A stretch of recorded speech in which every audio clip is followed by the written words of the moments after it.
News 19 और आज का मतदाता टीवी में चार्टर्ड अकाउंटेंट मनोज बंसल जी, आपका स्वागत है। नमस्कार सर। नमस्कार सर। बहुत हंसमुख स्मार्ट लग रहे हैं sir. Thank you sir, thank you. Manoj ji, आप चार्टर्ड अकाउंटेंट हैं।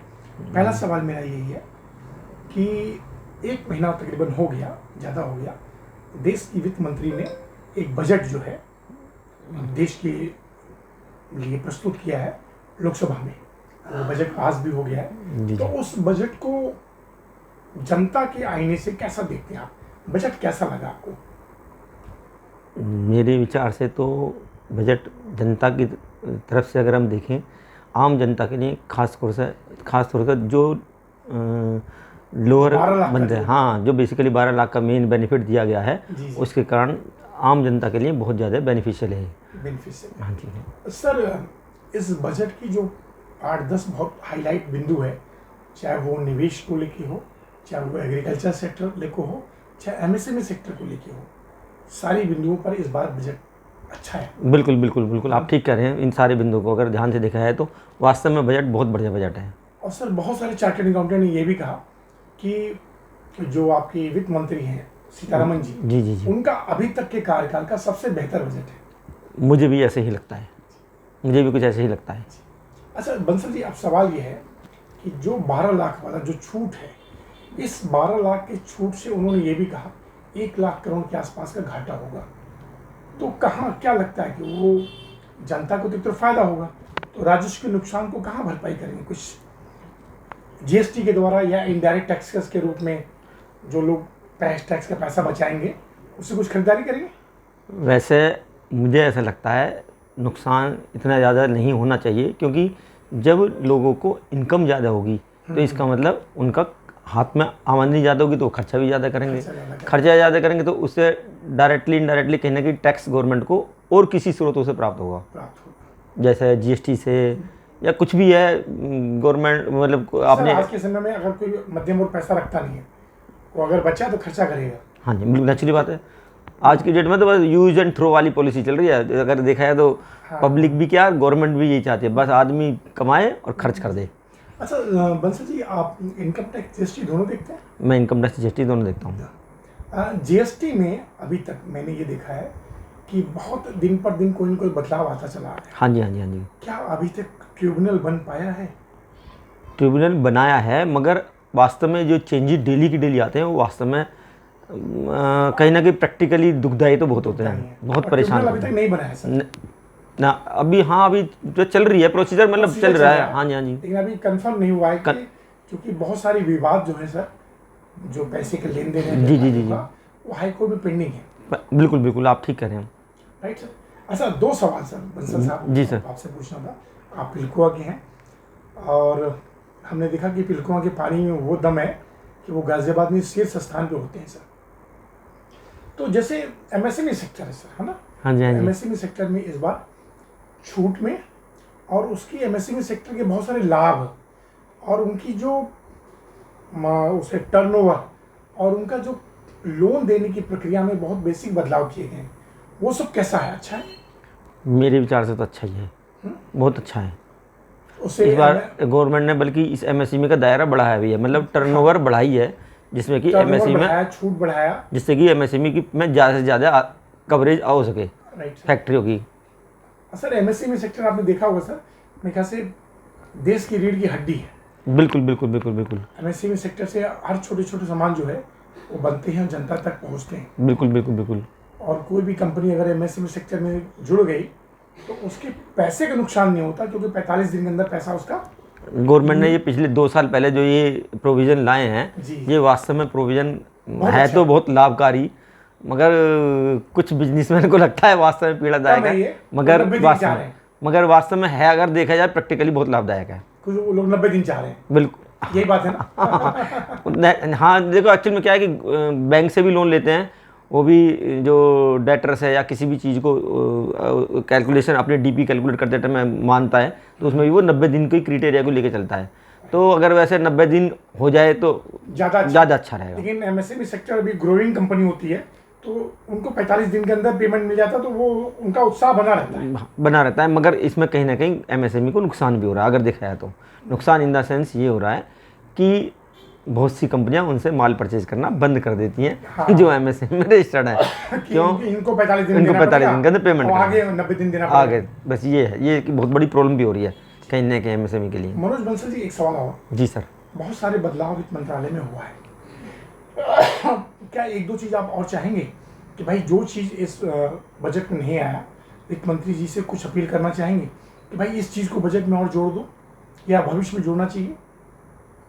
जैसे कि आपने देखा होगा जो पार्टनरशिप फॉर्म है उन पर टैक्स की संख्या बहुत ज़्यादा है। पार्टनरशिप फर्म पे वास्तव में मैं समझता हूँ, मैं तो जब से प्रैक्टिस कर रहा हूँ मैंने तो टैक्स का स्लैब शायद एक ही देखा है, जबकि कॉर्पोरेट टैक्स में भी स्लैब में चेंज हुआ है। इंडिविजुअल में तो टाइम टू टाइम होता ही रहता है, मगर पार्टनरशिप में कभी चेंज हुआ है, जिसकी तरफ भी गवर्नमेंट का ध्यान देना बहुत ज़रूरी है। बल्कि उल्टे गवर्नमेंट ने एक और काम कर दिया है, पार्टनरशिप फर्म में पार्टनर्स के ऊपर टीडीएस की जो लायबिलिटी कर दी है, वो कहीं ना कहीं प्रॉब्लम क्रिएट करेगी पार्टनरशिप फर्म्स के लिए। वो ऑलरेडी पहले ही हायर टैक्स से परेशान है, ये एक टीडीएस की लायबिलिटी और प्रॉब्लम क्रिएट करेगी। तो गवर्नमेंट को सोचना चाहिए कि ये टैक्स का स्लैब 30% से घटा के इसको जो है 20% या 25% कर देना चाहिए। तो ये आपका सुझाव है? जी जी सर। अच्छा सर, एक सवाल मेरा और भी था। हमारा देश मोदी जी के नेतृत्व में हर क्षेत्र में आगे बढ़ रहा है, मानते हैं? हाँ जी बिल्कुल। चाहे वो सोलर हो, चाहे वो रक्षा के सौदे हों, चाहे वो ईवी इलेक्ट्रिकल व्हीकल्स हो, उसके बाद भी बंसल जी हमारे देश का जो रुपया है डॉलर के मुकाबले काफ़ी कम है, दिन पर दिन गिरता चला आ रहा है। तो ऐसा क्या मतलब हो कि हमारे रुपए की वैल्यू भी बढ़े? आपका क्या सुझाव है?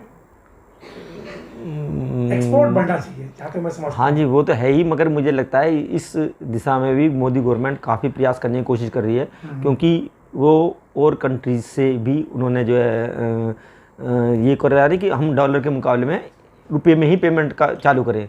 तो अगर ऐसा सिस्टम चालू हो जाएगा तो नेचुरली बात है, हाँ नेचुरली बात है, हमारे रुपये की वैल्यू बढ़ जाएगी। तो गवर्नमेंट जो प्रयास कर रही है अपने आप में, वास्तव में वो प्रयास बहुत ही सराहनीय है। और यानी कि अगर रुपए के में पेमेंट हो विदेशी सामानों का, तो नेचुरली बात है हमारे डॉलर नहीं जाएगा और रुपए की वैल्यू, हमारे रुपए की वैल्यू अपने आप बढ़ जाएगी, क्योंकि हमारे रुपए की डिमांड बढ़ जाएगी और कंट्री में भी तो उससे अपना बढ़ जाएगी। तो बंसल जी, आपके हिसाब से ये बजट बहुत अच्छा है? बिल्कुल बहुत बढ़िया जी। तो क्या देश तीसरी अर्थव्यवस्था की तरफ बढ़ना चालू हो गया? ऐसा ही लगता है जी, बिल्कुल ऐसा ही लगता है। Okay, thank you. अच्छा, लेकिन दो सवाल मेरा व्यक्तिगत और भी था कि अभी आप सुनने में आया कि आप महाकुंभ जी गए थे, हम भी गए थे जी। तो कैसा अनुभूति हुआ आपको, जिससे कि इसको इंटरव्यू लोग देखें और समझ पाए कि वहाँ जाना कितना सुखद था? सर, महाकुंभ में जाना वास्तव में इसकी तो कोई मतलब इसको शब्दों में बयान करना तो बहुत मुश्किल काम है जी। मतलब ये अनुभूति तो बस एक अपने आप में ही बहुत बड़ी अनुभूति है, जिसको कि बयान नहीं करा जा सकता। मैं कहते 144 वर्षों बाद हम लोगों की पीढ़ी के लिए बहुत बड़ी है, और शायद ये हमारी पीढ़ी देख ला, आने वाली पीढ़ी तो देख भी नहीं पाएंगी। तो अच्छी अनुभूति हुई। जी बिल्कुल बिल्कुल बिल्कुल।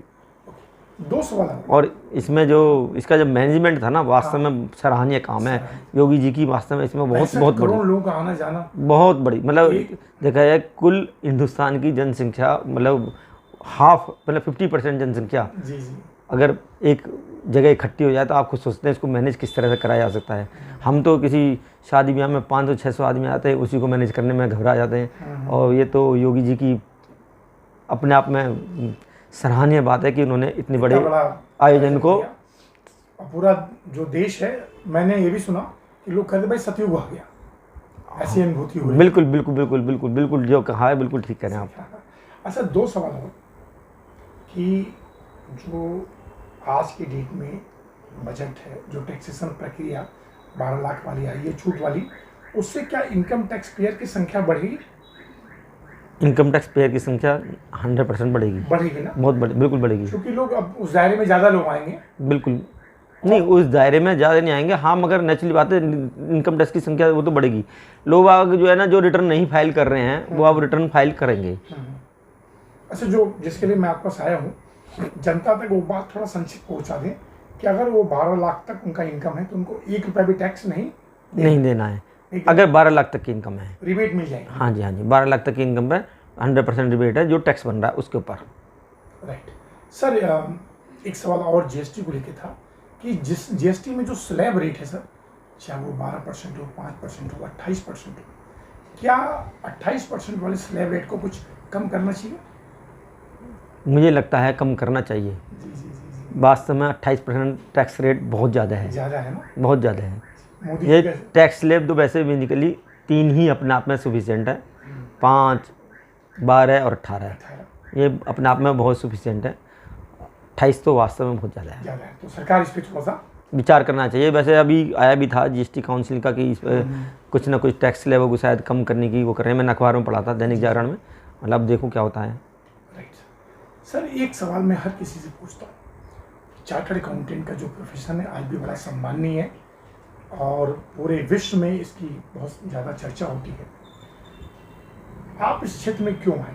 क्या माता पिता जी का एक उद्देश्य था, आपका सपना था, या ये आपने सपना कहाँ से संजोया? मेरा अपना सपना था, अच्छा, बल्कि जब मैंने सीए स्टार्ट करी, मेरे मतलब कुछ फ्रेंड्स मतलब जी, मेरे जी जी, उन्होंने बड़े भाई के फ्रेंड्स वगैरह ने कहा था कि नहीं कर पाएंगे, बहुत टफ कोर्स है ये है वो है। आज भी मगर बहुत मैं टफ है। हाँ आज भी बहुत टफ है, उस मगर वक्त तो बहुत टफ रहा होगा। हाँ उस टाइम तो वास्तव में टफ तो था ही। मगर ये है कि आदमी अगर हिम्मत रखे और पूरे लगन से और मन से पूरे पढ़े करे तो वास्तव में ऐसा इससे नहीं अच्छा कोई है, कोर्स नहीं है। इससे अच्छा कोई कोर्स नहीं है और ऐसा नहीं है कि वो कुछ प्राप्त नहीं कर सकता। तो ये सब कुछ आपका अपना संभव है। सपना था, मेरा अपना सपना था इसको सीए बड़ी चुनौती भी आई होगी, बहुत ज़्यादा, खास तौर से प्रैक्टिस करने में तो बहुत प्रैक्टिस करने में बड़ी चुनौती बहुत चुनौती आती है। आज बड़ी खुशी होती है। बिल्कुल, आज मतलब हमें ये लगता है कि वास्तव में इससे अच्छा प्रोफेशन नहीं हो सकता। जी। तो सर लास्ट सवाल मेरा, जो गाजियाबाद की टीम जो अभी विजयी हुई है और पूरे देश के जो प्रेसिडेंट हैं नंदा जी, चार्टर्ड अकाउंटेंट के, जी, जी। उनको क्या शुभकामना संदेश देंगे? नंदा जी को खास तौर से, कि उसको और अच्छे आयाम पर लेके जाएं इस एसोसिएशन को, इस संस्थान को। हाँ जी, हाँ जी, हाँ जी। मैं नंदा जी को भी मतलब अपने इस इंस्टीट्यूट को एक नए लेवल पे ले जाने की कोशिश करनी चाहिए। जी जी जी, जिससे कि ये और भी मजबूत और अच्छे बच्चे जी जी निकल सकें। हाँ जी, हाँ जी, जिससे कि वर्ल्ड लेवल पे इसका और अच्छा नाम हो सके। नाम सर, नवरात्र आ रहा है तो देशवासियों को क्या शुभकामना संदेश देंगे? नवरात्रि तो अपने आप में ही वैसे ही देखा जाए तो 9 देवियों एक का रूप है। 9 हाँ मतलब एक बड़ा ही शुभकारी दिन होते हैं वो 9। तो उसमें तो सबको मतलब मतलब सबको आप वो जो व्रत वगैरह रखते हैं वो रखने चाहिए तो अच्छा रहता है। जी जी जी, जिससे कि मन की भावना पवित्र होती है। हाँ जी, और हाँ स्वास्थ्य जी, भी अच्छा होता जी जी जी जी जी बिल्कुल ठीक करें, बिल्कुल ठीक करें। आपके दिल की बात को मैं सामने ला रहा हूँ। थैंक यू सर, थैंक जी यू। जी जी, बिल्कुल। मनोज बंसल जी, आपका बहुत बहुत धन्यवाद। फिर किसी विषय पे हम आपसे बात करेंगे। नमस्कार सर। नमस्कार sir, thank you sir, thank you.